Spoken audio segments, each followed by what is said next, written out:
I have not met a person so far in my life who says that he did not work hard enough. Everyone has tried to be successful in life. Just the definition of success is different. The milestones are different. The levels of success and level of hunger is very different. So for me, everyone is a star. There is not one person who I meet in my team who actually don't want to be recognized as a star. All of them are self-aspiring stars. I would say that I don't make anyone star. They make themselves star. So it's their race. And I actually will motivate everyone, whoever meets me every day. That's my job. Sometimes people ask me that, look, Harish, we don't see you sitting on a computer. You are just speaking and meeting people all the time. So what is your job? So that's my job, actually meeting people, trying to motivate them to put their best. Then they themselves become the stars. And when I lift a trophy, it's not that I was capable enough to lift the trophy. I lifted a trophy because I had a very capable team under me who helped me lift the trophy. Hey everyone, and welcome to another episode of the CEO podcast. I'm your host, Mario, together with my co-host and partner, Professor Robert Hargrove, where we talk with today's CEOs to try to teach other CEOs on how to better do their job, better perform, but also we will try to do justice to our guests and have them showcase their accomplishments. Today's guest, Mr. Harish, is the current CEO of Veria Lifestyle, but also former CEO of a large TV network company, ran teams in more than 30 companies, if I remember correctly. Harish, welcome to the podcast. Thank you for having me, Mario. And namaste. No problem. Namaste. Tell us a little bit about your background, education, your early growing up, maybe some early influences in your life. Sure. So I'm born in north of India in a small town, and during my time we had no digital social media. So my interactions were actual and real and in person with the people that I met. And during that time in India, there were two very important career paths, doctor or an engineer. And I opted to be an engineer. So there was not too much of confusion in those years. Early influencers used to be the parents, grandparents, uncles, aunties, and the school teachers, my school principal, college principal. And so whatever I am today is what I learned in those years from my parents or from my teachers. Very nice. And then let's maybe drive it a little bit forward. For the IIFT days, what were some of your mentors, some of the team members, some of the people who really had an influence? And when you and I talked earlier, you mentioned the story where you met a friend, you met a colleague. So I would love for you if you could share that story, because for me, that is what is it all about. But before you go there, I'm not exactly sure what the FT days are. So let's create a framework. Sure. Okay. So I am an electronics engineer, first of all. And once I did my engineering, and after that, I learned that I must do a post-graduation. So IIFT stands for Indian Institute of Foreign Trade, from where I post-graduated and did my international business and international marketing post-graduation. Mario is referring to my discussion with one of my colleagues when I was in late 30s. He invited me to join him in a smoke break, and I'm a non-smoker. I still went with him, and because he said that I'll give you a special that may actually help you in your future career. He told me that, look, I have only next 4 or 5 years to be on a journey. Either I will join that CXO CEO or I'll actually miss it. That's how actually whatever he spoke to me during those 5 minutes, actually, I worked on that. And last 12 years, I have been managing businesses as CEOs and managing directors. He said you could be a CEO? Yeah. So we were at the same level. I was the senior management. vice president in the business. And this colleague of mine, he was 10 years elder to me. And he had already missed that CEO path by that time. So he actually told me, as I'm aspiring to be CEO, it's only next 5 years I have. And whatever I am going to be doing, achieving is going to help me be on that path. What did he tell you? So it was basically, we used to be very transaction oriented. Like in most roles, actually, these are the transactions of today. This is the transaction for the month. And I was the vice president, sales and marketing for a multi-billion-dollar business, which became a Harvard business case study at a later stage. So what it involved was to exit that business, then join something else, which was very different than what I am doing. So that was a telecom infrastructure business. I became CEO in a television and media business. So he told you to get out of my comfort zone, because being in that sales and marketing role, which is difficult for many people, but for me, it was like a very easy task because that's what I had been doing for a number of years. And so it was shaking me up a little bit and saying that, look, get out of this comfort zone and get in a new domain wherein my skill set will be better utilized. It was a new industry, it was a new terrain, new geography, altogether a new continent, because I moved from India to South Africa with this change. wow. Look, I learned something from that. Oh yeah. So we always talk about the first 100 days of any executive job, right? This is where you launch your major initiatives. This is where there is, I think, either Pew Research or Gartner has a statistic that says every C-level executive spends about 70% of their budget within the first 3 months of their tenure, meaning the first 100 days. So you spend most of your life learning and developing in India. And now you move to a continent that is so different from anything that you experienced. So can you maybe walk us through your first 100 days? How did you interact with your staff? How did you interact with your executive team? What were your initiatives? So walk us through your first 100 days. And what was it like to be in South Africa? Yeah. First of all, it was, as I said, from telecom infrastructure to television and media business. And I don't watch TV. So I was there to manage a business that I'm not entirely aware. And then you have to know that I have already traveled to more than 100 countries in the last 30 years. It's half of the world. 80% of the world that does business, I have been to those countries. But one thing, human being is the most complex element in every business. Once one has a good grip on your team, the people you are working with, and you have a good communication channel established with them, things become much easier. So for me, I went to South Africa. I had already traveled there before in my telecom years. And I realized one thing, that it was a team of underdogs, I would say.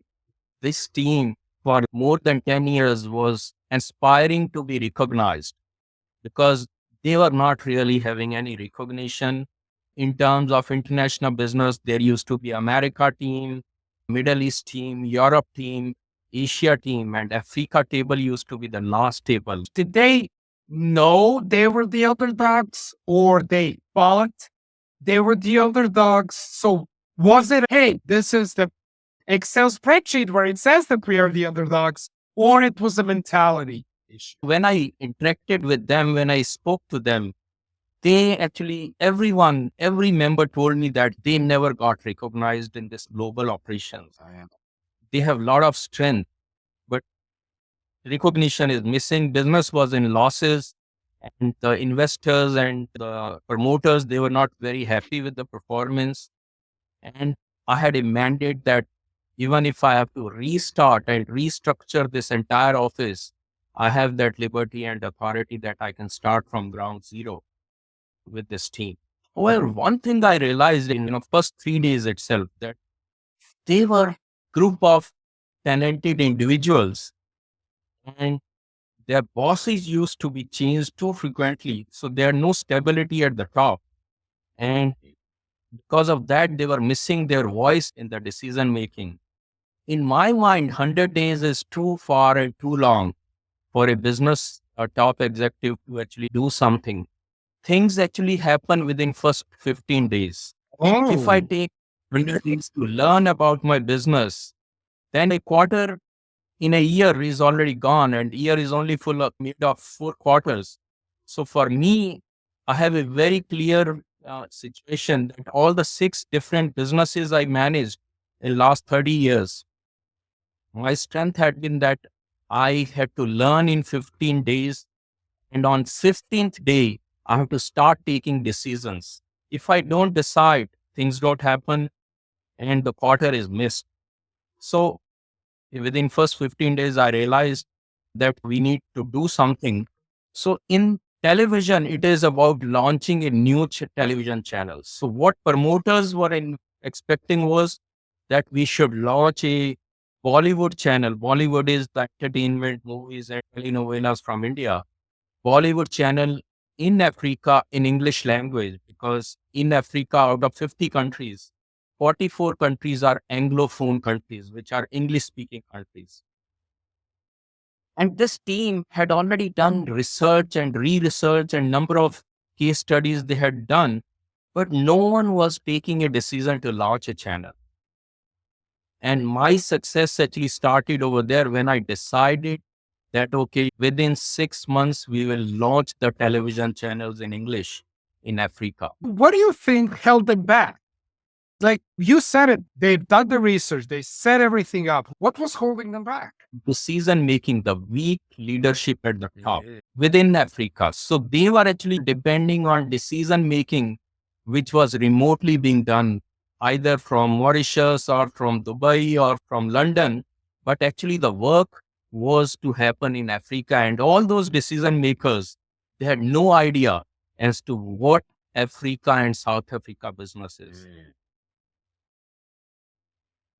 That's very interesting. I did some research in my book, Your First 100 Days in a New Executive Job, that showed that the new leaders that made bold decisions were much more successful than those that waited 100 days or more to do something. So that was an interesting, bold decision you made to start a channel. Yeah. And the addressable market was pretty big. Yeah. And then similarly, once that launch was done, I remember some of the experts who actually knew this TV industry called and told me that, look, it's a Titanic, it will sink, and I should be prepared to jump from the ship. And Mario and Professor Robert, I can tell you with pride that we are completing 10 years of launch of this channel. When I launched this channel, people said everything has a shelf life. This channel will also stop doing well after 2 years or 3 years because there would be stagnation. But I can tell you this channel is doing well, still doing well. And after this, 5 more television channels were launched within Africa. A question, there was a guy on a show called Shark Tank, Kevin O'Leary, Mr. Wonderful. He said, if you want to make $1 million, solve a customer's problem. That's the fastest way to make it. So what problem were you solving by launching this in other channels in South Africa? So we were addressing a gap in the market. Bollywood was already loved, like Hollywood movies are loved across the globe.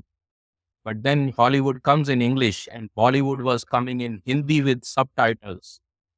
Oh. So we basically changed that subtitle to the soundtrack in English.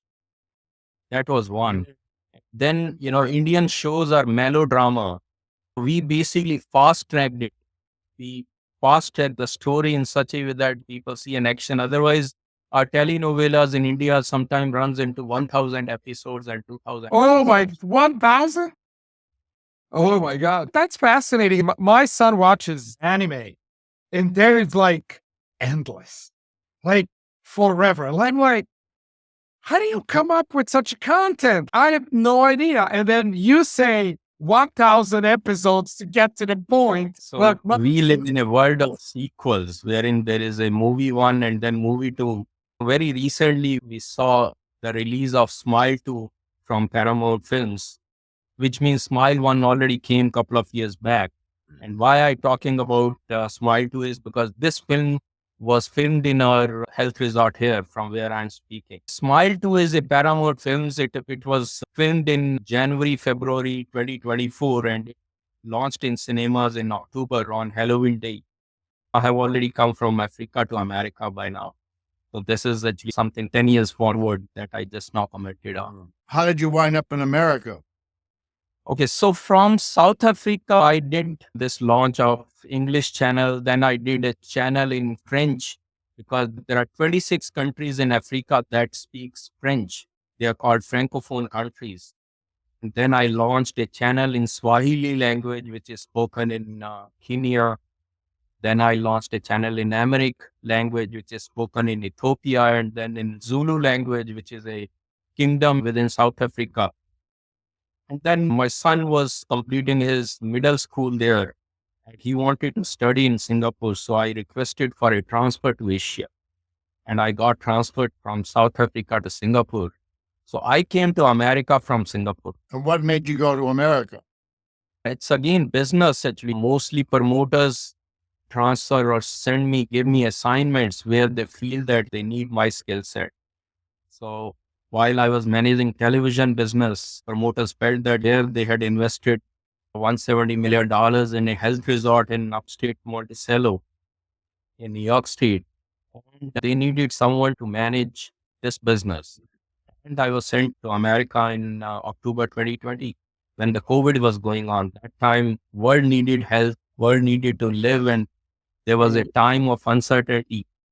And we felt that this naturopathy way of living probably will save the world. That's a very strong mission statement, very strong vision.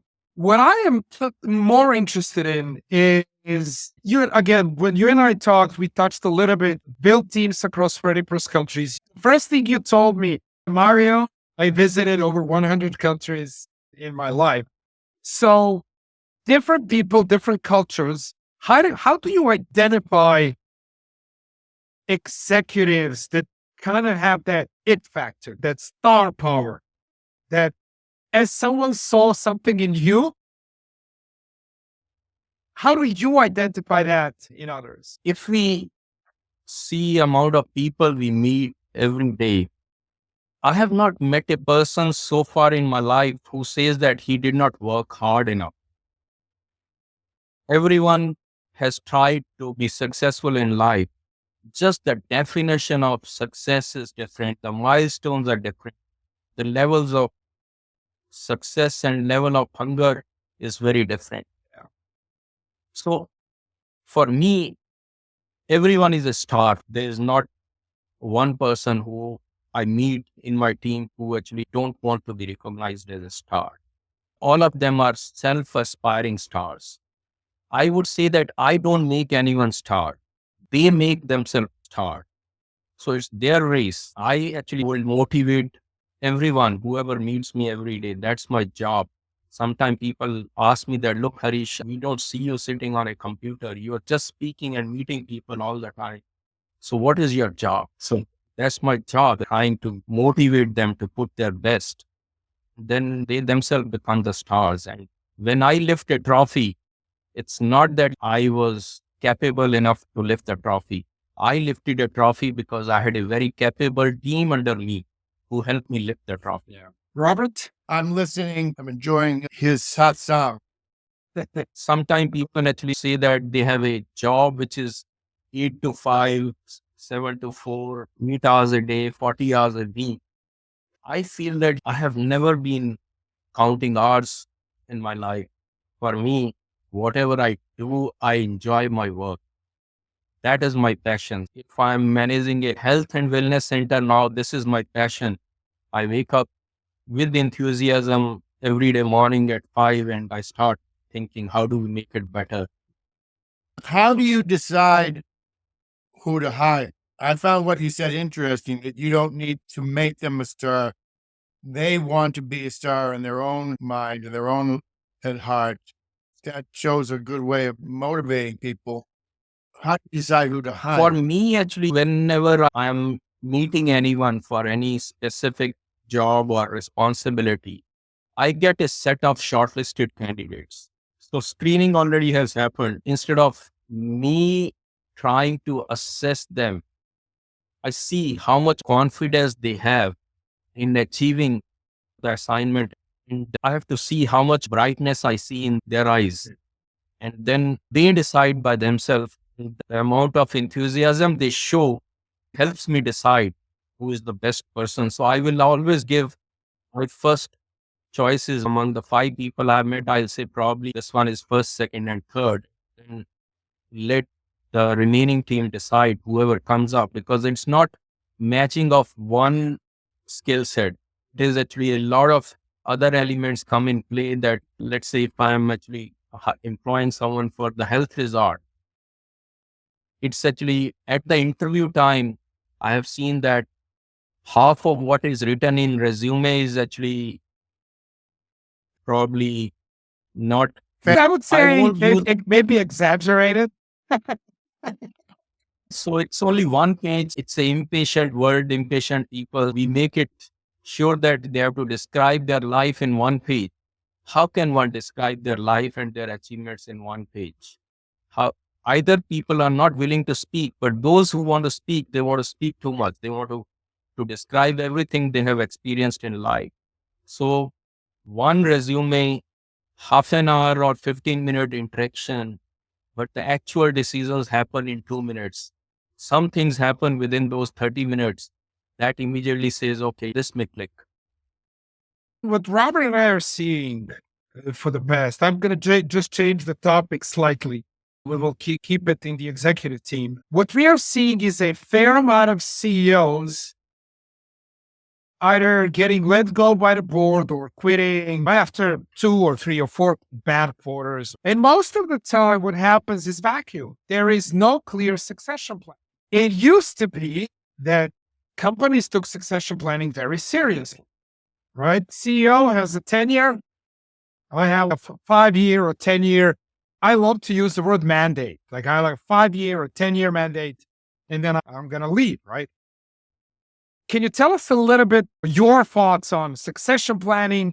Maybe how you, if you have, how do you approach it, especially when it comes to the African company where you built, you said 5 or more TV channels. How did you approach that, and what was your philosophy? What I feel is that one is always looking for a successor. It's not really that it's a decision to be made in one day. Right from the time I had taken over my Africa assignment, or right from the time I took my America assignment or Singapore assignment, there was a task in mind that I can only grow if I can make a space for the rising stars who are waiting for me to offer them my chair. First of all, it is not succession plan for them. It is succession plan for me. I have to also take over someone's role in a different country or in a different business.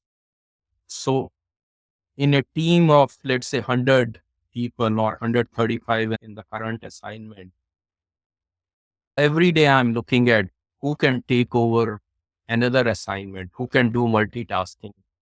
Then people have to be, it's not a popular choice, unlike politicians' elections. So most leaders are actually a combination of, but I would say with confidence that they are not the most popular. They are the most controversial people who I have seen getting appointed, including me, in any assignment. You're making me think about something, starting with talking about myself, is that I spent a lot of my life as a writer, a lot of my life as a talker, leading leadership weekends and coaching CEOs and teams. But I think what I really am underneath that all is an observer. I remember when I was in the 7th or 8th grade, I went to a dance and I was too shy at the time to ask a girl to dance. So I sat at the side of the dance floor observing everybody. And my whole life I've been an observer, or to put it a different way, a people watcher. In a way, a kind of voyeur. It's my observation of people, I think, that's made me good at what I do, which is coaching and teaching and mentoring and whatnot. I've spent so many hours observing that I've gained a lot of insights about people in the process. I remember I used to ride the London Tube, the subway there, and watch everybody on the train and imagine, what is that person like? So I've been observing you as you're talking, and you're making me think about the difference between an Indian CEO and an American, or let's call it a Western CEO. And one of the CEOs I know, he's a Fortune 500 CEO on the board of ExxonMobil. He said CEOs are the most egotistical people that he's ever met. He said they're all incredibly egotistical.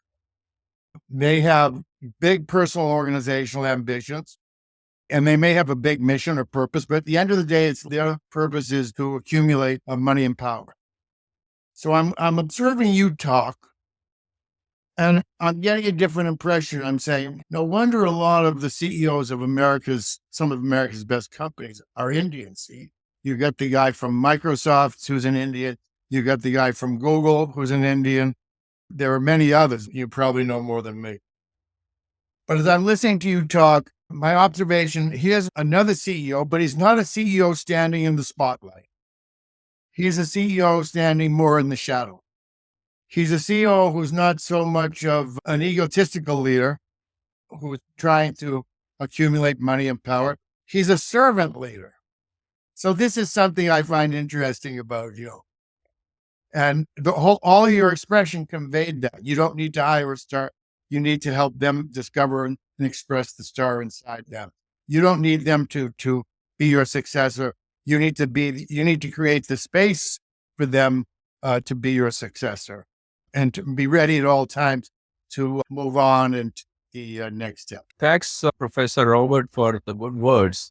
So let me explain actually, this journey of CEO is also a journey wherein we have to cross that stage of when our ego is more than the actual size of us.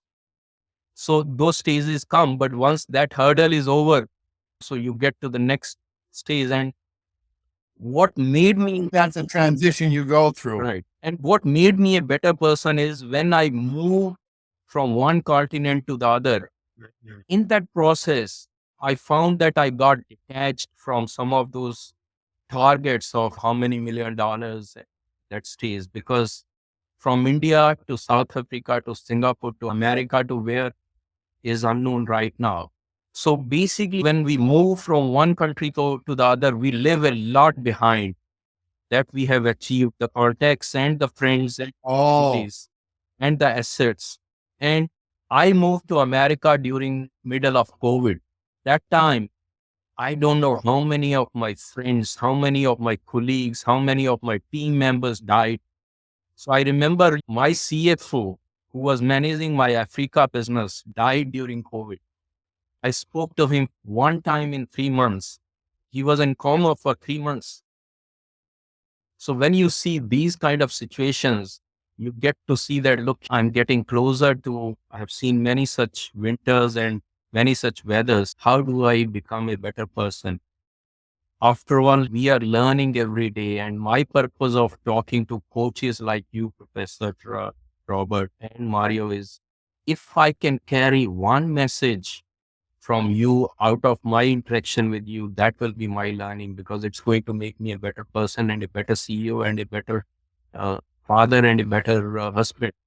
When I was a young guy, shortly out of college, I had a teacher who was a Japanese teacher, Michio Kushi, and he had a life-changing, life-altering impact on me. And I remember really only a few phrases that he said, but those few phrases stuck with me. And one of the phrases was, dare to dream, have a great dream. And another one was, may your great dream be realized. And he wasn't talking about becoming a billionaire or being the big CEO of a company. He was talking about creating one peaceful, happy world. I'd like to ask you, what is your dream? Professor Robert, that every assignment I took up these 6 assignments in last 30 years. Each had a purpose, and each was to help the larger community and the larger society. So it is this current assignment. It is all about being healthier, living happier and longer. that to natural way. Prior assignment when I was in telecom infrastructure, that time it was connecting every citizen of India to a telecom network. That was the assignment that I was working for, whether one is in a desert or one is in a hill or in the underdeveloped area where hardly anyone can reach. But purpose was to connect everyone to that telecom network, and the telecom network provider that I was working was not one. I was pan national, a service provider to every mobile operator that had a license to operate in India. And what would be the benefit of that? So let's say there's a farmer that is in a less connected part of India. So you have to visualize that there were portions of India where there was not a road network built. There was not a telecom network built. There was not a water pipe built. So now I wanted to serve and reach that community so he can also directly sell his crop at the same rate. He can get to know as to what is the prevailing rate. Otherwise, the guy is living in a village. He don't know what is happening in the bigger city where the consumption and the wholesaling is happening. So someone who got unhealthy in the hills used to not live longer because there was no health network available there. So those are the broader purposes of, and I know that because I came from a developing country. I am one fortunate person who has seen the most developed part. I have seen Manhattan and I have seen my small town where I was born, which is no more a small town. It's also well connected. It has got malls, it has got roads, infrastructure. Well, you mentioned your mentors, your coaches, your teachers weren't social media, weren't television, weren't radio or newspapers. It was your parents, your grandparents, your uncles, aunts, the principal of the school. What were the biggest lessons when you left that town? What were the biggest lessons that you took away? I come from a family of lawyers. So my father has been a lawyer. My two brothers are lawyers. My brother's children are lawyers. And I'm the only one who is an engineer and who came out of my hometown, out of my country, and who became little international in my own capacity. So for me, during my schooling days, my dad made it very clear that if you study, you will do something in life. If you don't study, I don't have enough money to get you in business. So at that point, I started to think that I have to run. I have to be someone that my parents should be proud of, my family should be proud of. Okay, trying to sum up a little bit. So from that small village to the city, to South Africa, to Singapore, to America, now you're running a business that is a wellness business. Is that fair to say? And I was thinking of a phrase I once heard that everything turns into its opposite at the extreme. So today in America, we have a very large population of people who are incredibly wealthy, extreme number of billionaires and millionaires. Once you're already wealthy, once you already have a regular house or two houses, a boat, and a place to play golf, there's not that much more you can do with your money. And as you pointed out, people start to focus on longevity. They start to focus on developing wisdom, compassion, humor, and better relationships. So it sounds like your business, the name of your business again? It's very a lifestyle. Area lifestyle. So I was wondering, to have more of a business conversation, I think you have a big market, very strong, popular niche. What are you going to do to grow your business by 10x? Robert, one thing that when our television screens were smaller, we were trying to make screens bigger and the television sizes were going up, then the mobile screens.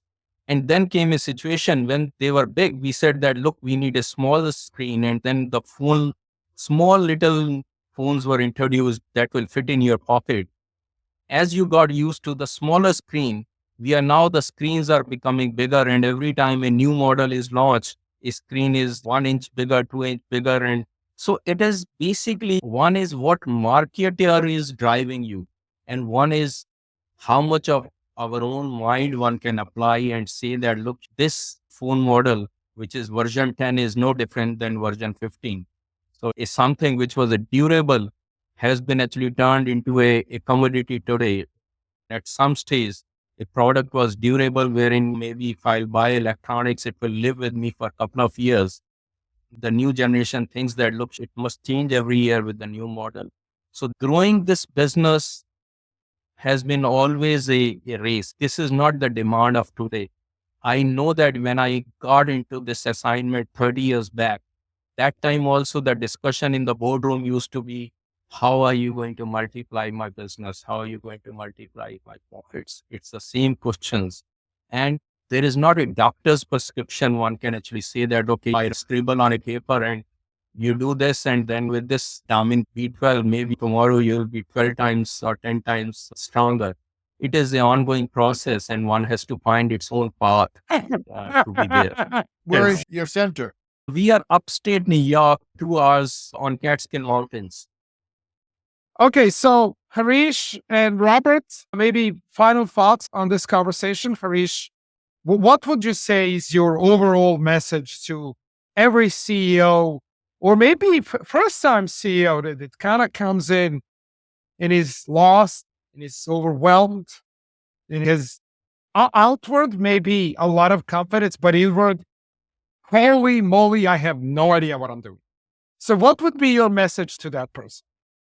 So my message is actually title agnostic, which means it applies to not only CEOs, CXOs, but to every human being. I'll say that be genuine and be yourself. That is the best, and simplicity always wins. Robert, any final thoughts maybe around our guest? I think that Harish is a very fascinating and intriguing individual. He has a good persona, a good character, but I think maybe he needs a guru. I always already said that if I cannot take away from this 1 hour conversation, then the justice is not done to this interaction. So it's always. Yeah. We've enjoyed Thank you. talking So very, I very enjoyed much. this conversation. Thank you everyone for watching another episode of the CEO podcast. I hope you enjoyed our conversation with Harish. Harish, thank you so much for being our guest. And we look forward to having you another time sometime in the future if you are up for it. Thank you very much. Thank you. Thank you. Namaste. Thank you for having me.